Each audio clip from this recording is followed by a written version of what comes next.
السلام عليكم، هلا والله شباب وبنات متابعين قناة منوعاتي، اتمنى تكونون بخير وانتم تشاهدون فيديو اليوم. اطلب من عندكم انه تشاهدون هذا الفيديو الاخير، لان والله هذا الفيديو كلش مهم، واتمنى انه تتابعونه لاخر ثانية.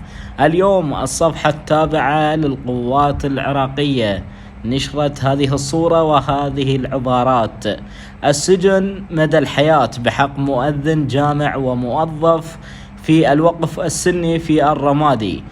حكمت رجب العاني بعد قيامه بجريمة الاغتصاب بحق الأطفال لا يتجاوز أعمارهم 10 سنوات من خلال دورات حفظ القرآن الكريم، وأيضا استدراجهم في وسط الجامع لعمل الرذيلة.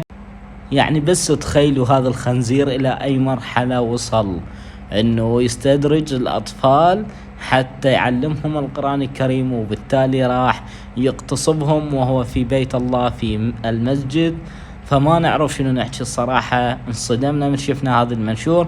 اتمنى تكتبون ارائكم بالتعليقات. وايضا بخصوص تيسير العراقية، بعد ما فتحت تيسير العراقية بث مباشر على مواقع التواصل الاجتماعي مع أحد الأشخاص التابعين إلى التماسيح، اللي هو من ضمنهم هذا الشخص. طبعا تيسير العراقية هنا جاي يسوي حركات غير لائقة، وما نقدر أيضا نعرض لكم الفيديو لأن الفيديو غير لائق وما نريد نعرضه للمشاهدين.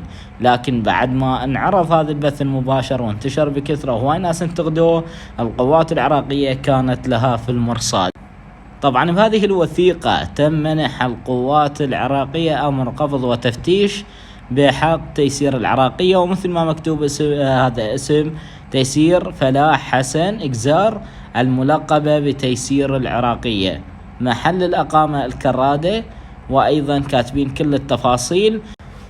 طبعا تم إصدار هذه المذكرة على وفق المحتوى الفاضح اللي نشرته تيسير العراقية على كل مواقع التواصل الاجتماعي. ونحب نقدم شكرنا للقوات الأمنية، وإن شاء الله يكونون لها في المرصاد ويتم حكمها وفوق الإجراءات القانونية، ويتخذون بها كافة الإجراءات حتى تكون عبرة لغيرها. شكرا لكم على المتابعة، دمتم في أمان الله.